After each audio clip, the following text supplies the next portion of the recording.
안녕하세요. 도시 쇠퇴 혹은 재생이라는 화두로 오늘 이야기를 끌고 나갈 김승입니다. 여러분은 도시 재생이라고 하면 어떤 걸 떠올리시나요? 제가 만난 대부분의 시민분들은 보통 벽화의 이미지를 많이 떠올리시는데요. 벽화 그리고 회의만 하더라.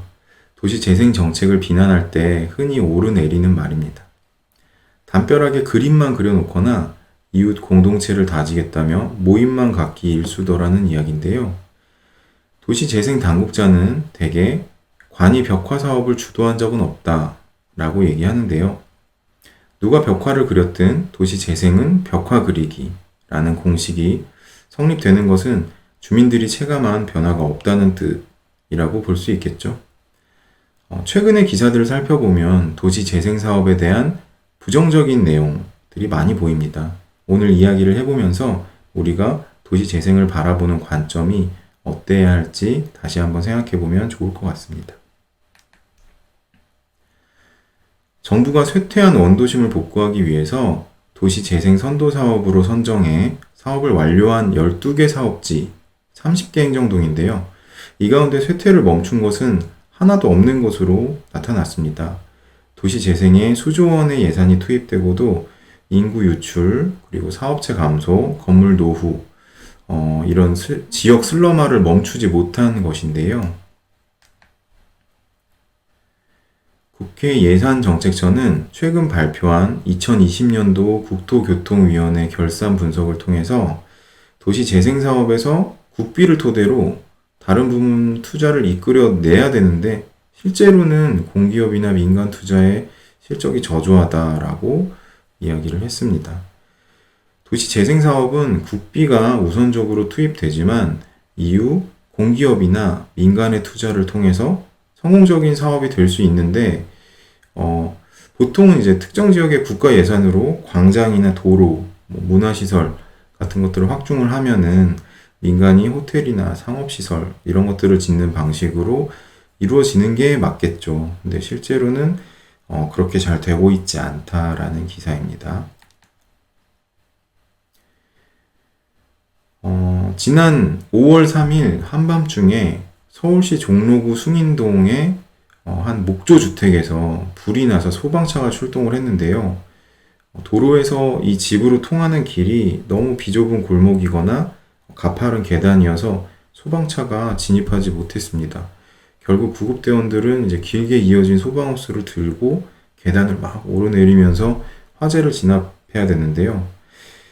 이게 아이러니한 게 창신동이랑 숭인동 일대는 2014년 전국에서 처음으로 도시재생 선도 지역으로 선정이 돼서 지금까지 1,000억 원이 넘는 예산이 투입된 지역인데요.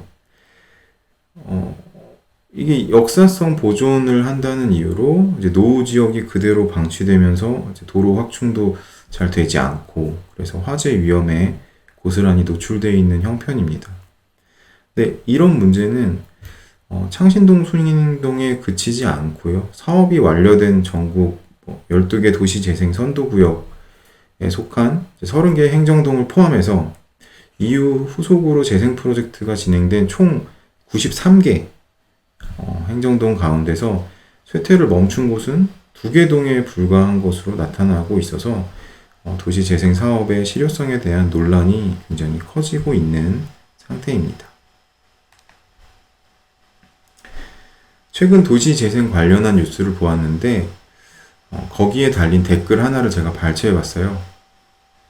도시재생하지 말고 재건축이나 재개발을 했으면 좋겠다. 아마도 대부분의 일반인들의 생각은 이럴 것이라고 예상이 됩니다. 그럼 도대체 왜 다들 좋다고 하는 재건축이나 재개발을 하지 않고 도시재생이라는 걸 하려고 노력하는 걸까요?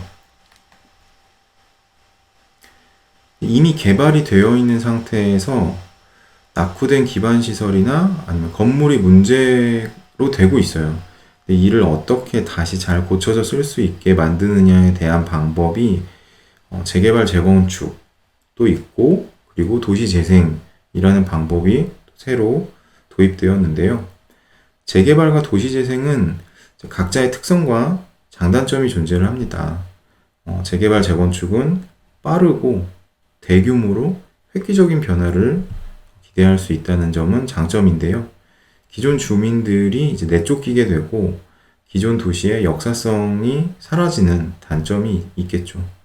도시 재생은 이제 이런 단점을 보완하고자 원주민을 보호하고 역사성을 보존한다는 데는 주된 목표를 두게 되는데, 대신에 개발은 소규모로 일어나고 변화가 느리다는 단점이 있습니다. 이 두 가지 방식이 왜 나오게 되었는지는 개발의 역사를 쭉 되짚어 볼 필요가 있습니다. 우리나라는 1960년대 이후 산업화와 도시화가 빠르게 진행되면서 도시에 인구가 집중되기 시작했습니다. 도시 인구의 급속한 증가로 인해서 사회 기반 시설과 주택 부족 문제가 발생을 했는데요. 이를 해결하기 위해서 공급 위주의 도시 정책이 추진되었습니다. 그러나 이제 시간이 경과하면서 도시의 기반 시설과 건축물들은 자연스럽게 노후화되었고요. 일부 지역은 산업체 이탈, 그리고 인구 감소 등의 문제를 겪으면서 성장 동력을 상실하게 되었습니다. 이런 상황에서 쇠퇴된 지역을 정비하기 위해 도시 및 주거환경 정비법에 근거한 재개발 재건축 사업과 도시 재정비 촉진을 위한 특별법에 의해서 뉴타운 사업이 추진되었는데요. 이러한 도시 정비 방식은 전면 철거를 하고 노후화된 기반 시설과 건축물을 새로 공급해서 물리적 환경을 이제 신속히 개선된다는 장점은 있었는데, 원주민의 이탈로 인해서 지역 공동체가 해체되어 버리고 또 외곽 개발이 많아지면서 도심 공동화 현상 등의 한계를 가지고 있었습니다. 지난 2007년 코레일이 발주한 용산 역세권 국제 업무지구 개발 사업이 있었는데요. 철도 정비창 부지랑 서부 이촌동 일대 56만 제곱미터에 해당하는 국제 업무시설과 상업시설, 주거시설, 문화시설 등을 건립해서 서울에 이제 새로운 중심지를 만들고자 하는 계획이 있었는데요. 결국 사업 무산이 되었죠. 이때 이제 사업이 무산된 계기는 굉장히 여러 가지가 있는데요. 사회적인 문제도 있었고 경제적인 문제도 있었죠. 이제 당시에 이제 불어닥친 경제 위기 상황에서 수익성을 내지 못할 거라는 기대와 함께 무산돼 버린 상황이 되었고, 또 하나 있었던 일이 2009년 1월 20일 용산구 한강로 남일당 건물에서 화재 사건이 발생한 사진을 보고 계십니다. 이게 단순한 화재 사건이라면 사회적으로 큰 문제가 되지 않았겠지만, 철거민과 전국 철거민 연합 회원들이 재개발 보상 문제와 관련해서 해당 건물에서 농성 중이었고요. 경찰의 진압에 철거민들이 화염병과 새총형 투석기 이런 것들 각종 무기를 가지고 저항하는 과정에서 화재가 발생했고 6명이 사망한 후 30명이 부상을 입는 대참사가 벌어졌습니다. 이후 병원에서 치료받으시던 중상자 한 분이 사망하시면서 사망자는 7명으로 늘어났어요. 이후 이 참사의 책임 소재와 관련해서 불법 과격 시위에 대한 적법한 대응이라는 주장이 있었고, 또 과잉 진압이라는 주장이 서로 부딪히면서 논란이 많이 있었습니다.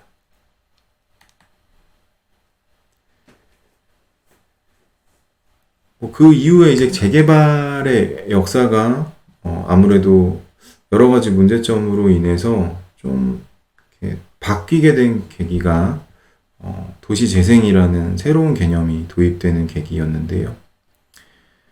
지금 보시는 사진은 이제 발산 마을이라고 해서 한국전쟁 이후에 피난민들이 모여있던 그 광주의 대표적인 달동네였는데요.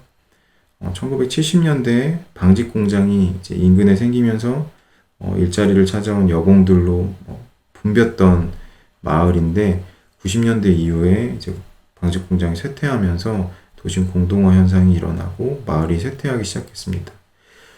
이것을 이제 청춘 발산마을 사업이라고 하여서 민관 협력으로 도시 재생 프로그램을 만들어서 뭐 이렇게 디자인을 하고 좀 도색도 하고 컬러 아트 이런 것도 하면서 청년들이 모여서 공공미술 프로젝트를 진행을 하게 된 프로젝트인데요. 이제 이런 식으로 도시 재생을 해나가는 과정이 생기게 되었습니다. 여기 같은 경우는 뭐 구로공단의 가리봉동 벽화길인데요. 사실은 우리가 많이 떠올리는 도시재생은 이런 모습에 가깝죠. 네. 환경을 좋게 만든다는 뭐 취지 아래 이렇게 벽화 위주의 미술 작업을 많이 하게 되는데요. 이제 기존의 재개발과는 굉장히 다른 모습의 재생 사업을 하게 된 거죠. 사실 기존에 건물이 아무것도 없이 비어 있다면 개발하는 것이 그렇게 어렵진 않겠죠. 최근 이슈가 되고 있는 3기 신도시가 대부분 그린벨트 지역을 해제해서 아무것도 없는 땅에 개발을 하는 것처럼 이런 방식으로 하는 게 사실은 쉽다고 볼 수는 있습니다. 최근에는 공공재개발이라는 용어를 쓰면서 도시 재생의 어떤 단점을 극복하고자 이제 새로운 방식의 재개발 형태가 등장하고 있는데요. 재개발 전성시대가 이제 다시 도래한다고 얘기를 하는 분들도 있습니다. 정부가 공공재개발에 이제 속도를 내고 있는데요. 서울시가 특히 이제 앞장서고 있죠. 그래서 재개발 사업 활성화를 추진하겠다고 선언을 했고요. 그래서 민간 재개발 그리고 공공 재개발 이런 것들을 선택할 수 있도록 그렇게 하였습니다. 그래서 각종 인센티브를 주면서 공공 재개발, 공공 임대를 포함한 이런 사업 방식을 지금 제안하기도 하고 시도하려고 하고 있습니다. 이게 사실은 도시도 사람과 같이 생로병사가 있습니다. 그래서 처음에 개발돼서 노후되면은 다시 재개발하거나 아니면은 재생해서 다시 쓰거나 이런 식의 사이클이 계속 반복되게 되는데요. 만들어지고 성장하다가 쇠퇴하면 다시 고쳐 쓰고 여기서 다시 고쳐 쓰지 않으면 그냥 쇠퇴해서 소멸하는 운명을 가지고 있는 게 도시인 거죠. 시대적인 요구에 따라 개발, 재개발, 도시 재생, 공공 재개발 각각 다른 이름으로 공간이 만들어지고 고쳐지고 발전해 나가는 과정은 사실은 다 같은 맥락이라고 볼 수 있겠습니다. 그 와중에는 이제 급속한 변화 과정에서 피해를 보는 경우도 발생을 하고요. 이득을 보는 경우도 발생을 해왔습니다.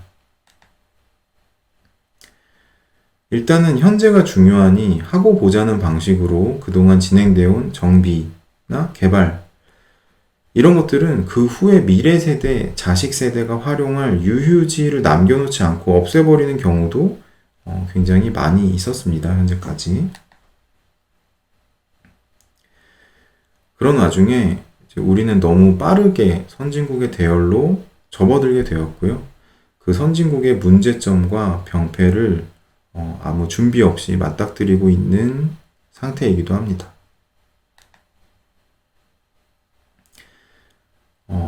고성장 시대의 혜택은 줄어들고 저성장 시대에서 시민 부담은 늘어가기만 하는 그런 현재입니다. 현재 국내 도시의 실태를 한번 살펴보면서 얘기를 해보겠습니다. 저출산, 고령화, 저성장에 대한 얘기는 다들 많이 들어보시고 잘 아는 내용이시겠죠? 전국의 60% 이상이 쇠퇴하고 있습니다. 지금 이 자료는 2016년도 자료이기 때문에 지금은 더 많은 곳이 쇠퇴하고 있을 거라고 생각이 되죠. 게다가 소위 신도시라고 불리는 도시 외곽 개발이 계속되면서 구도심의 인구가 빠져나가고 유휴 부동산이 늘어나면서 도시 공동화 현상이 심화되고 있습니다. 관리해야 될 면적이 넓어지면서 도시 관리 비용이 기하급수적으로 증가하고 있는 상황에 처해 있습니다. 수도권과 대도시 인근을 제외한 나머지 지역은 인구 소멸 우려 지역이 되었습니다. 인구가 다 대도시 산업도시로 몰려가 버린 거죠.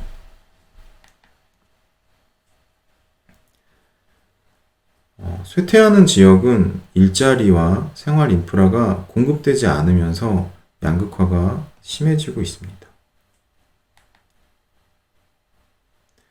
이를 해결하기 위해서 우리나라는 외국에서 행해지는 도시재생 개념을 도입해서 국가 차원에서 적극적으로 진행을 하게 되었는데요.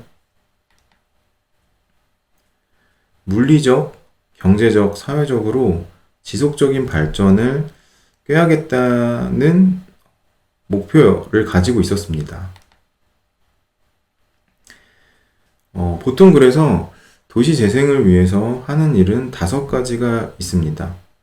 노후 저층 주거지 정비, 구도심 혁신 거점 조성, 지역 도시 재생, 경제, 생태계 활성화, 도시 재생 거버넌스 활성화, 상가 내몰림 현상, 선제적 대응.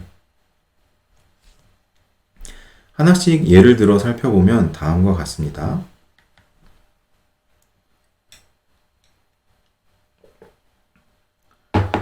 노후 저층 주거지 정비는 노후 건축물 정비를 포함하여 도로 정비, 주차장 확보, 생활 편의시설 설치 등으로 안전을 보장할 수 있는 기초적인 생활 인프라를 마련하는 것입니다.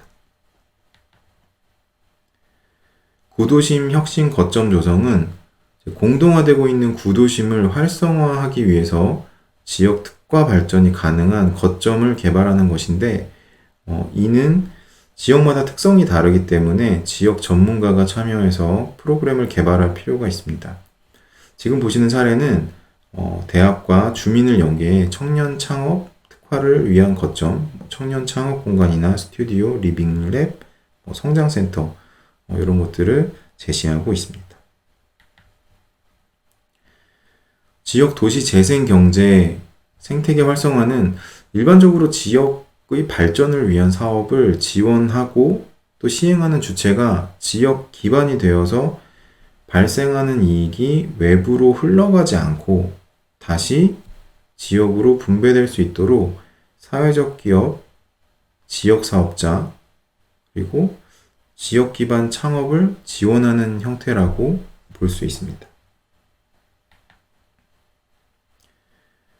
거버넌스는 과거의 일방적인 정부 주도적 경향에서 벗어나서 정부, 기업, 비정부 기구, 여러 다양한 행위자가 공동의 관심사에 대한 네트워크를 구축해서 문제를 해결하는 새로운 국정 운영 방식을 말합니다. 결국 주민 스스로 할 수 있도록 이끌어주겠다, 이런 뜻이죠. 흔히 젠트리피케이션이라고 불리는 상가 내몰림 현상은 쇠퇴된 지역의 임대료가 낮아지면서 자리 잡은 영세 사업자들이 자구책으로 지역을 재생시켜 활성화되면 다시 임대료가 높아지면서 지역을 살린 영세 사업자들이 비싼 임대료에 쫓겨나는 상황을 말하는데요. 이런 상황이 발생하지 않도록 여러 제도적인 구제책을 만들고 관리하겠다는 것입니다.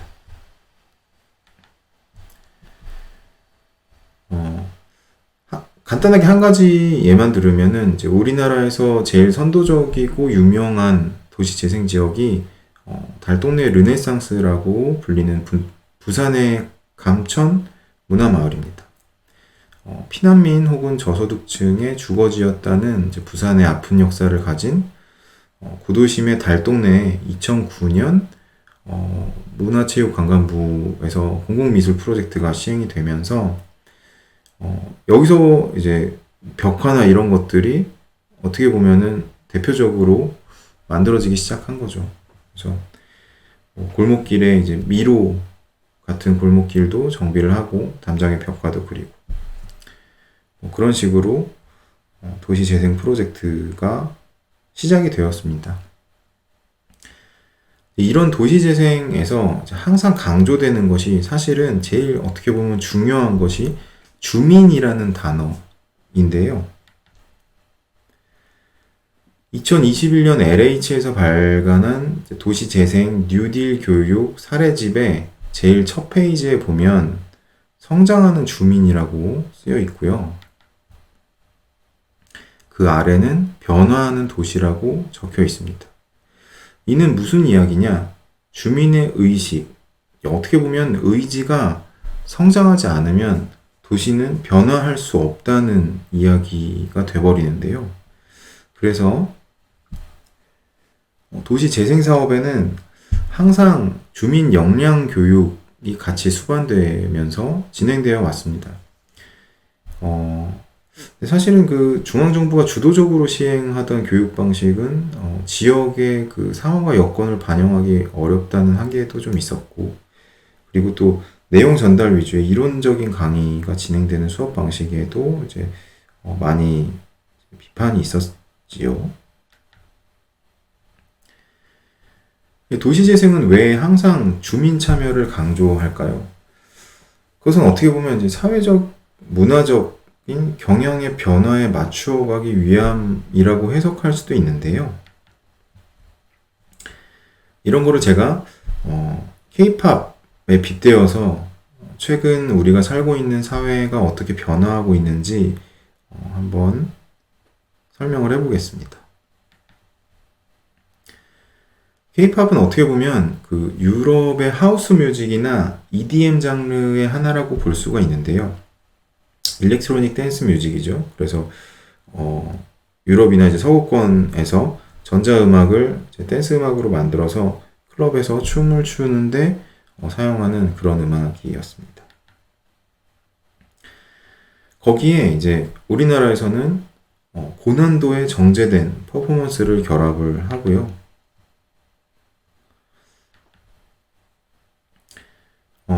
후크송이란 특이한 반복구를 적용해서 보컬을 추가한 형식입니다. 원래 유럽에서 유행하던 EDM은 사람의 그 노랫소리가 들어가지 않는 음악이었거든요. 아니면 짧게만 들어가든지. 거기에 이제 노래를 붙이니까 외국 사람들이 듣기에는 익숙하지만 또 신선한 느낌이 들었다고 볼 수 있습니다. 기존에 있는 것과 기존에 있는 또 다른 것을 합쳐서 새로운 것을 창조하는 것이 최근의 창작의 트렌드입니다. 그래서 아무것도 없는 바탕에서 새로운 거를 만들어내는 게 아닌 거죠. 그런 유명한 예로 이제 흑요석이라는 필명으로 활동하는 우나영 작가라고 계시는데요. 이분은 이제 한국화의 기법으로 미국의 할리우드 영화 캐릭터들을 그려내서 할리우드 배우들이 가장 만나고 싶어하고 또 좋아하는 일러스트 작가가 되었습니다. 기존에 있는 서로 다른 것을 융합해서 새로운 것을 만들어내는 최근의 트렌드가 기존 도시의 역사성에 청년들의 예술성을 조합하여서 문화 관광 컨텐츠로 바꾸어내는 도시 재생과 상당히 닮아 있다고 볼 수 있습니다. 또 하나 K-팝의 거대한 경향이 있습니다. 각종 TV 프로그램에서 만들어지고 있는 투표 방식의 K-팝 스타 만들기 방식이죠. 프로듀스 101이 가장 대표적인 예라고 할 수 있습니다. 자신이 원하는 사람을 투표하여서 스타로 만든다. 이것이 가장 중요한 컨셉이라고 할 수 있는데요. 이런 방식은 젊은 층에서만 유행한 것이 아니라 전 연령층에서 커다란 관심을 받고 있습니다. 미스 트롯과 미스터 트롯이 그 중요한 예입니다. 과거에는 유능한 전문가 집단인 기획사에서 스타가 될 인재를 발굴하고 키워내서 대중에게 소개하고 또 대중은 이를 받아들이고 소비하는 탑다운 방식으로 스타가 배출되었던 반면에 최근 대중은 그렇게 일방향적인 스타를 원하지 않고 스스로 그들이 원하는 예비 스타를 발견하고 지지하면서 소위 바텀업 방식으로 스타를 만들어내고 있는데요. 이렇게 대중에 의해서 만들어진 스타는 매우 강한 폭발력과 생명력으로 인기를 얻는 모습을 볼 수가 있습니다. 이는 기획사 입장에서는 적은 투자로 큰 마케팅 효과를 누리는 동시에 투자 위험성을 매우 낮출 수 있는 효율적인 방식이라고 할 수 있습니다. 최근의 도시행정도 기존의 공람하고 주민 의견 청취하는 탑다운 방식에서 주민이 직접 아이디어를 내고 지역 사업을 주도하는 바텀업 방식이 도시 재생에서는 굉장히 중요시 되고 있습니다. 그런데 이런 바텀업 방식에서 가장 중요한 건 주민의 의지 같은 것인데요. 지금 보고 계시는 사례는 2018년 6월 3일 무너진 신용산역 인근의 4층 건물. 지금 보시면은 이 부분이 4층 건물이 무너진 곳이거든요. 주변에 보시면 다 이제 낙후된 건물들을 보실 수 있습니다. 가장 오래된 것은 1960년에 지어져서 굉장히 오래됐고 대부분 다 40년, 50년 된 건물이거든요. 근데 왜 이렇게 낙후된 건물이 그대로 남아있느냐, 너무 위험한데도 불구하고. 근데 인근 상인들을 인터뷰를 했을 때 좀 있으면 재개발이 될 텐데 어떤 건물주가 수천만 원을 들여서 보강공사를 하겠느냐라고 얘기했다고 합니다. 또 여기 임대를 받아서 가게를 하는 세입자들도 안전진단 받는 걸 원치 않는다고. 왜냐면 안전진단을 받으면 안전하지 않다는 얘기가 나오면 본인은 또 쫓겨나야 되고 이런 상황이 되니까 아무도 원하지 않는 거예요.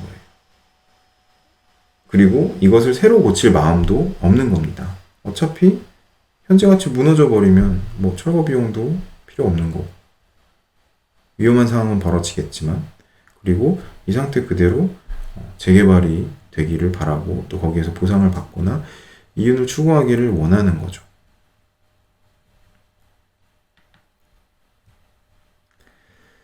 전 사실 도시 재생에 대해서 연구하면서 이 영화를 많이 떠올리는데요. 영화 127시간이라는 영화입니다. 이 영화의 실제 주인공인 아론 렐스톤이라는 실제 인물입니다. 2003년 블루존 협곡에서 등반 여행을 하던 중에 큰 바위가 떨어져 내려서 아론 렐스톤의 오른쪽 발을 깔아뭉개면서 벽에 꼼짝 못하게 됩니다. 팔이 끼어버려서 움직일 수가 없어요. 구조를 기다리던 이 사람은 아무도 도와주러 오지 않고 죽음의 위기에 처하자 결국 살아남기 위해서 자신의 팔을 작은 맥가이버 칼로 절단하고 스스로 탈출해서 목숨을 보존하게 되는데요. 도시 재생의 관점에서 봤을 때 이런 정도의 생존 의지가 아직 우리한테는 없는 상황인 것 같아요. 생활 터전을 스스로 바꿀 의지가 없는 이유는 아직까지 재개발 사업할 때 개발 이익이 발생할 거라고 여기는 희망이 있기 때문입니다.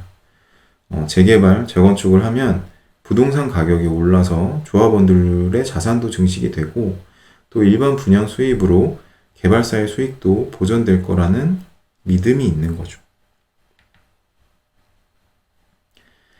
재개발 사업의 수익 구조를 보았을 때 기존 조합원에게 돌아가는 부분 이외에 공사비, 관리 등 사업비의 개발 이익이 일반 분양으로부터 수입으로 들어와야 되는데 최근에는 이제 로또 분양 이런 얘기들로 뭐 잠깐 소강 상태인 것 같긴 합니다. 몇 년 전만 생각해 보시면 아파트 미분양이 막 넘쳐나는 시기가 있었어요. 그로 인해서 건설사들은 막 도산하거나 구조 조정을 하는 일도 많았는데요. 일반 분양으로부터 들어오는 수입이 줄어드는 만큼 조합원한테는 이제 분담금이라는 명목하에 사업비 보전을 요구하기 시작했고요.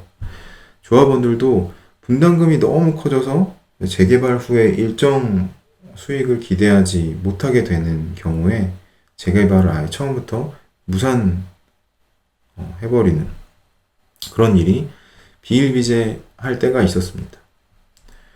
이런 경우 우리는 장밋빛 미래를 꿈꿀 수가 없게 되는 상황이죠. 사실 외국의 도시 재생이란 개념은 그런 칠흑 같은 좌절 속에서 태어난 개념입니다. 재생이라는 거 결국 다시 살린다는 뜻이죠. 다시 살린다는 얘기는 무엇이냐? 이미 한번 거의 죽었다는 이야기입니다. 그런 도시를 우리는 쇠퇴도시라고 부릅니다. 역사적인 도시 유적들을 볼 때 어떤 생각을 보통 하십니까? 찬란한 문명이 아주 오래전에 존재했었구나. 신비하고 아름답다. 이런 생각들을 하실 텐데요. 기원전 2600년경에 건설됐던 인더스 문명의 고대 도시 모헨조다로 또 그렇고요. 수많은 고대 도시 중에서도 지금까지 유명한 바빌론, 바벨탑과 공중정원으로 유명한 바빌론이죠.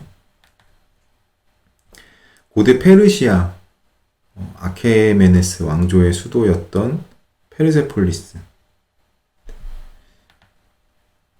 최근에는 15세기까지도 번창하고 있다가 이내 버려진 앙코르, 세계 최대의 도시였다고 하죠. 그 당시는. 근데 이제 우림지대에 완전히 덮여버린 옛날 힌두 사원이 가득한 아름다운 공원이 되었죠.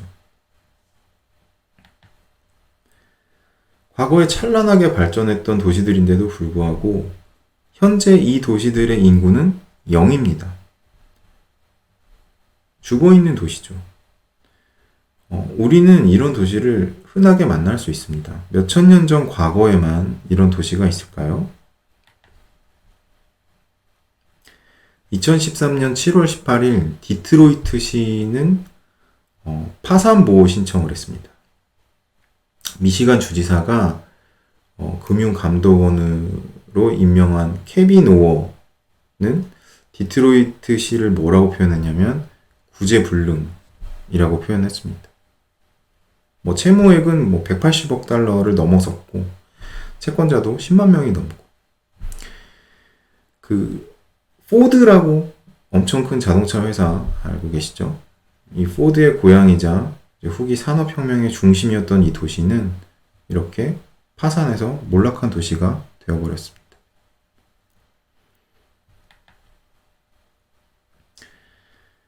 디트로이트 뉴스에 따르면 디트로이트시 부동산 소유자들은 대부분 집을 떠나버렸어요. 그래서 절반 가까이는 집을 떠나서 세금을 내지도 않고 있습니다. 부동산 가격이 급격히 하락했는데 이를 살 여력이 되는 사람들이 없어서 매매가 이루어지지 않아요. 2000년대 이후의 실업률은 2013년 기준 18%, 3배 가까이 뛰었습니다. 보시면은 이 도시에 건물들이 띄엄띄엄 있고 중간중간 이렇게 땅이 비어있죠. 이 중간중간 땅이 비어있는 것들은 원래부터 건물이 없었던 자리가 아니고 마을 주민들이 이제 서로 회의를 해서 결정을 하는 겁니다. 저 집은 너무 낙후되고 위험하고 안전하지 않고 그렇기 때문에 부셔버리자. 멸실하자. 그래서 비워버리는 겁니다.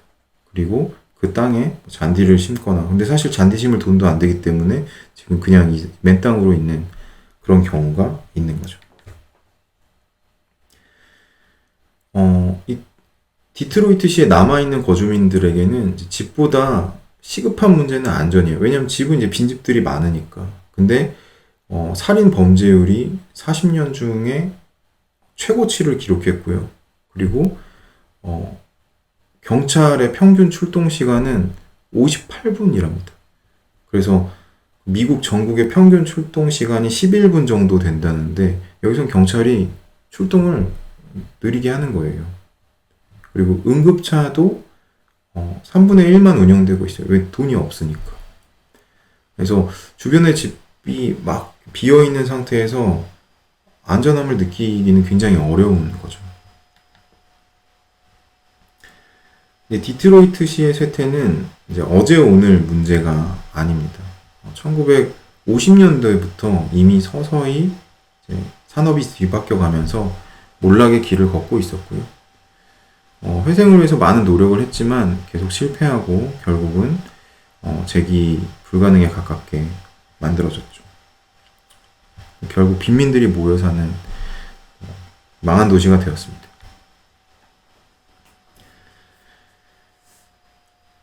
현재 디트로이트시의 모습이라고 볼 수 있죠. 사실은 이런 도시가 디트로이트가 가장 유명한 사례이긴 하지만 세계 각국에 있어요. 뭐 예를 들면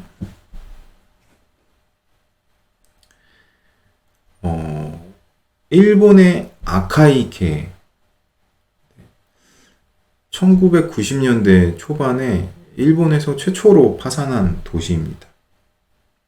그래서 뭐 원래는 이제 석탄을 생산하는 그런 중심 도시였는데 이제 에너지가 뭐 석유로 넘어가다 보니까는 이제 석탄을 생산하던 도시는 뭐 파산하게 된 거죠.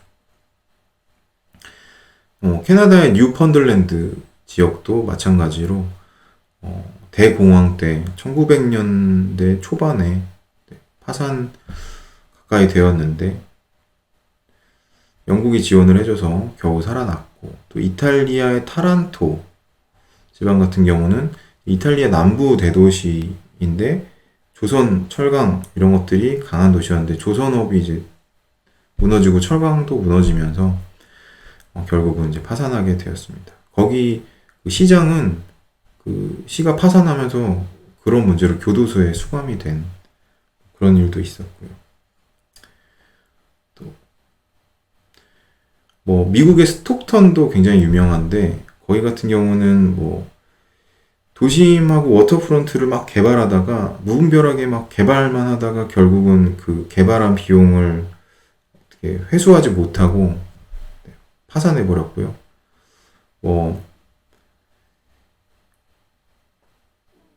미국의 클리브랜드 같은 경우도 이제 재정 운영을 잘못해서 1970년대에 미국에서는 최초로 파산한 도시가 되었습니다. 이런 경우가 굉장히 많이 발생을 하고 있어요. 근데 이런 것들을 극복하기 위해서 디트로이트가 사실 했던 것들이 이 도시 개조, 도시 재생이라고 할 수 있는데요. 사실 여기서 했던 거는 어떻게 보면 되게 소소한 거였어요. 그 폐허와 범죄의 상징과도 같았던 그 도시의 길을 바꾸기 시작한 건데 어떤 방식으로 바꿨느냐? 레스토랑이나 커피숍 같은 곳의 창업 교육과 자금 지원을 해서 소수 인종들이 거기에 정착해서 장사를 할 수 있게 만들어준 겁니다. 그래서 맛집같이 막 생겨난 거고 그 거리가 활성화되면서 사람들이 놀러 오기도 하고 그러면서 좋아진 거죠. 지금 보시면 이제 디트로이트 그릭타운 거리라고 이 거리가 이제 음식점, 커피숍 이런 것들이 많이 활성화되면서 이제 상점 거리로 생겨서 보시면 도시 재생을 통해서 매력적인 곳으로 다시 주목받고 있고, 사실은 이미 그 부동산 가격이 너무 폭락했기 때문에 오히려 그것이 더 이제 그 실리콘밸리와 비교했을 때 5분의 1 수준으로 매우 낮다는 것처럼 들어와서 사업하기 좋은 그런 도시로 다시 탈바꿈 될 수 있었던 거죠. 이런 식으로 도시 재생에 대한 이야기들이 나오기 시작하면서 쇠퇴하는 도시는 이런 식으로 바꿔 나가야겠다라는 지표가 생긴 것 같죠.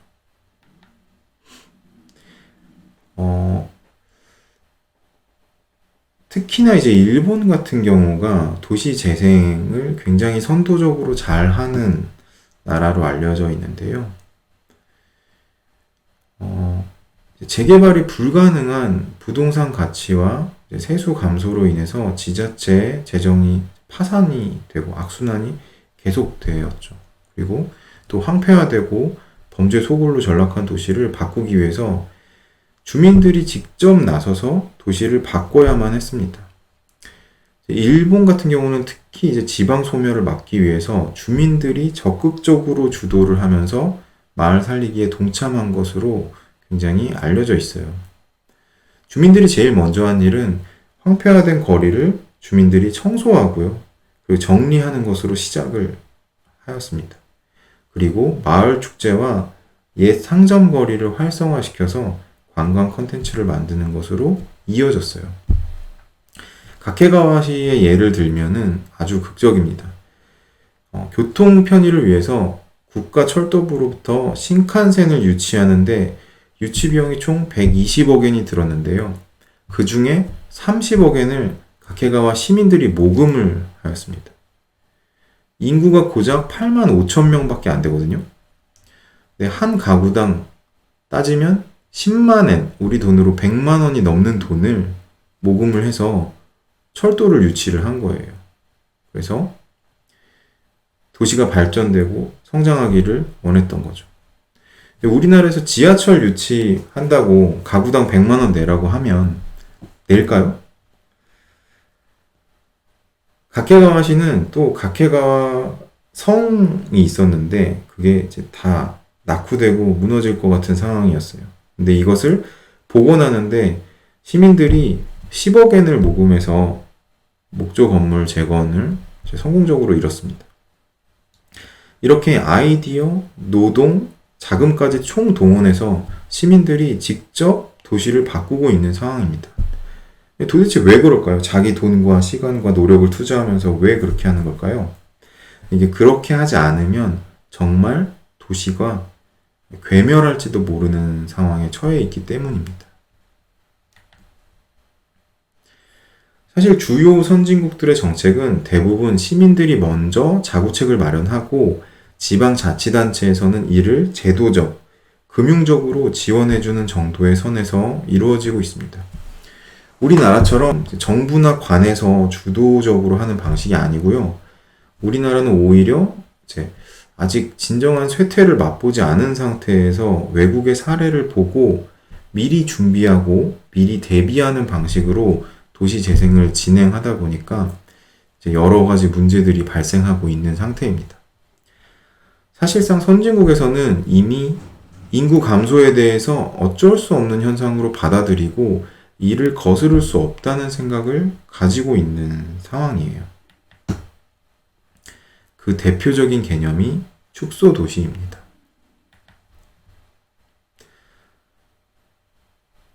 여기 보시면은 이제 우리나라의 도시 전문가분들이 말씀하시는 축소 도시는 미래이자 기회이다. 쇠퇴 아닌 새로운 시작이다. 축소 도시는 일시적인 위기가 아니다. 우리의 미래다. 국내에서 축소 도시를 연구 중인 학자들이 이제 입을 모아서 내놓는 생각입니다.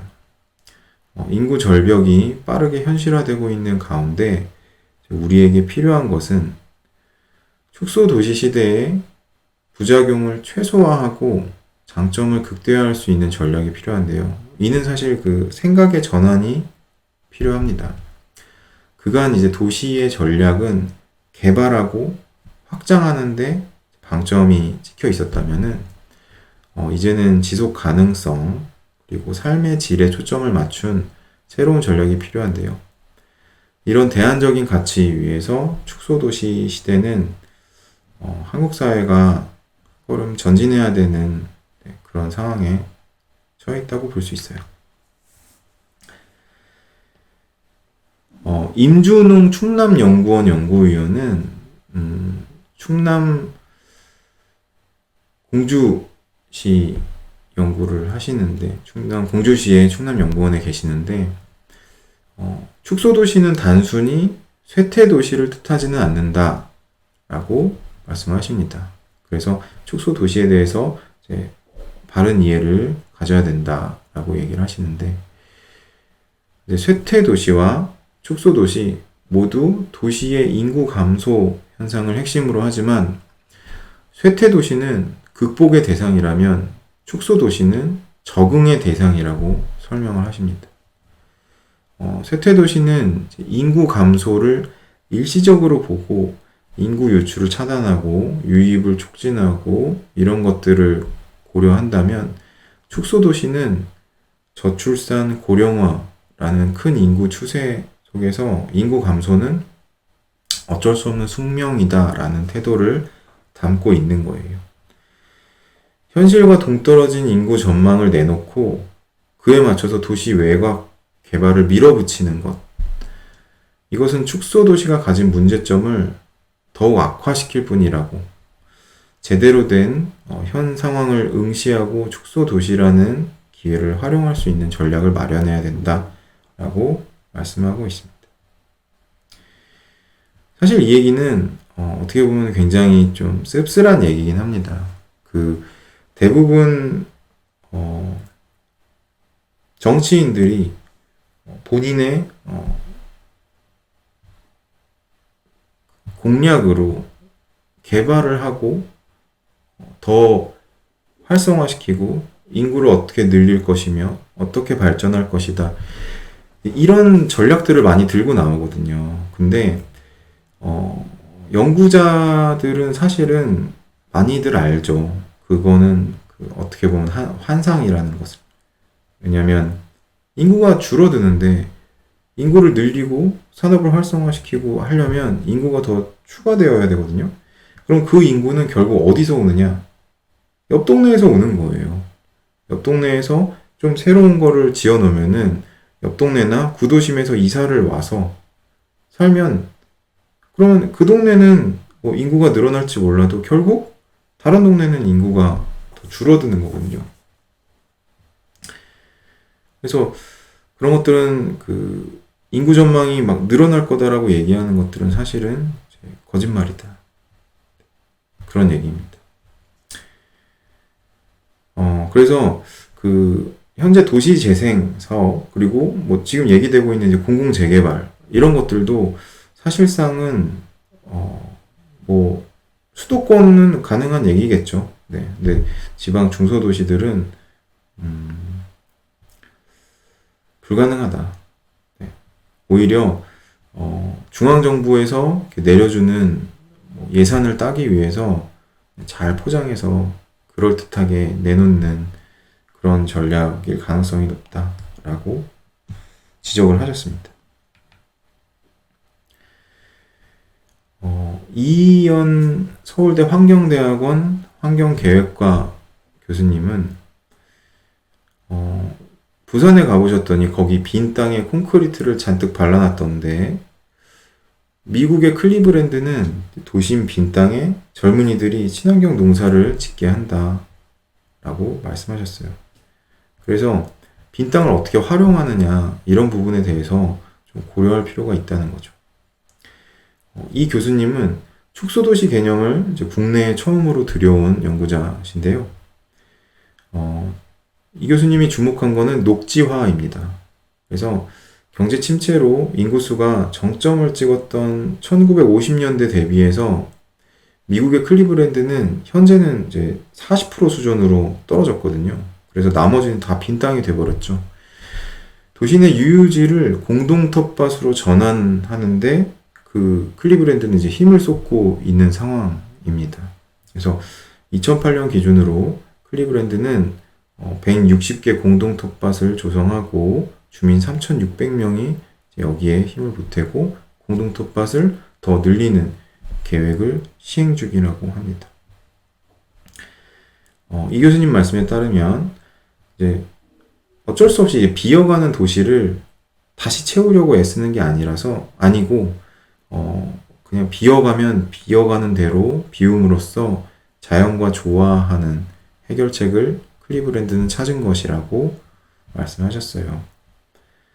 축소도시가 인구 유입을 위해서 무리하게 재원을 쏟아넣는 결국 지방 중소도시 간의 제로섬 게임. 그러니까 지방 중소도시에서 여기 막 발전한다고 돈을 쏟아부으면 다른 데서 다 이사가 버리고 다른 도시는 망해버리고 이런 거에 계속 반복인 거거든요. 그래서 결국은 제로섬 게임이다. 이게 이 교수님의 생각입니다.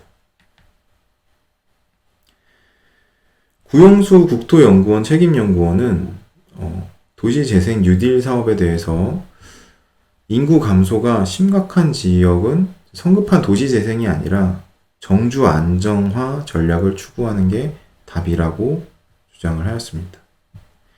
이게 막 심각한 수준의 도시 축소 현상이 나타나는 지역에 섣부르게 재생 사업을 하면은 효과를 거두기도 어려울 뿐더러 지자체 재정이 너무 많이 쓰여서 사후 관리 문제가 더 어려워질 테니까 이런 곳은 오히려 거기서 살고 계시던 그 지역 주민들이 삶의 터전으로 여겨온 만큼 다른 곳으로 떠날 필요가 없도록 그 정주를 도움 주고 안정화할 수 있는 방식을 생각해 봐야 된다는 이야기를 하셨습니다. 이것은 이제 축소도시의 적정 규모와 전략 개념에 대한 개념도인데요. 기성시가지의 유휴 공간을 최대한 활용해서 도시 기능, 거주, 상업, 업무, 문화 이런 것들의 입지를 유도를 하는데 도시 외곽에 불필요한 유휴 공간은 철거를 해버리고요. 거기에 그린 인프라를 조성하는 것입니다. 그리고 도시 축소 분포 패턴을 분석하여서 공공서비스 우선 공급의 한계선을 정하고 도시 기능을 집약화 시킬 수 있도록 생활 거점을 형성하는 현행 기본 계획을 개선하는 그런 방식을 가지고 있어요.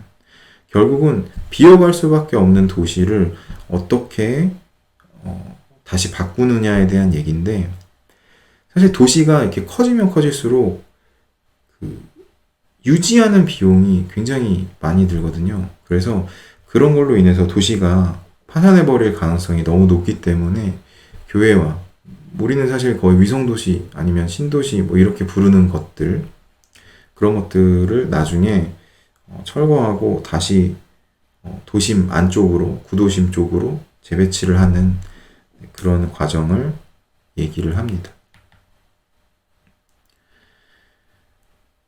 이제 이런 것들을 하고 있는 게 지금 디트로이트거든요. 디트로이트의 공실 수준에 따른 근린 지역의 유형별 관리 전략을 지금 보고 계시는데요. 수리가 필요한 빈집은 아예 그냥 멸실해버려서 녹지로 재활용을 하거나 최소한으로 관리를 하는 방식으로 공실률에 따라서 공실률이 심하면은 멸실도를 많이 높이고 공실률이 적으면 관리도를 높여서 높은 공실 지역에는 많은 자본이 투자되지 않도록, 관리 비용이 투자되지 않도록 그렇게 조절하는 겁니다. 그래서 오히려 녹지로 바꿔버리는 그런 식으로 해야 그나마 기능을 할 수 있는 건축물에 임대가 나갈 수가 있다는 거죠. 다 주변이 막 다 비어있고 엄청 허름한 건물들이 막 있는 와중에 한 군데, 두 군데 정도 좀 멀쩡한 건물이 있다고 하면은 그 멀쩡한 건물이 임대가 잘 나갈까요? 주변 환경이 안 좋기 때문에 같이 안 나가는 거죠. 그래서 주변 환경을 아예 녹지로 싹 바꿔버리면은 멀쩡한 건물들은 그래도 사용을 할 수 있고 또 임대가 그나마 나갈 수 있고 하기 때문에 그렇게 도시를 유지하는 방식을 채택하는 겁니다. 우리는 영화에서 미래 도시의 모습을 가끔 엿보곤 하는데요. 위에 있는 아이들이 바라보고 있는 고도로 발달한 도시의 모습은 영화 투모로우랜드에서 그리는 미래의 모습이고, 아래 한 남자가 바라보고 있는 폐허로 변한 도시의 모습은 영화 터미네이터 미래전쟁의 시작에서 보여주는 미래 도시의 모습입니다. 실제로 우리는 둘 중 하나의 모습을 미래에 보고 있을 거예요. 그리고 그 미래 도시를 만들어가는 주인공은 바로 우리라는 사실을 잊지 말아야 할 것입니다. 지금까지 도시 쇠퇴와 재생에 대하여 이야기한 김승희였습니다.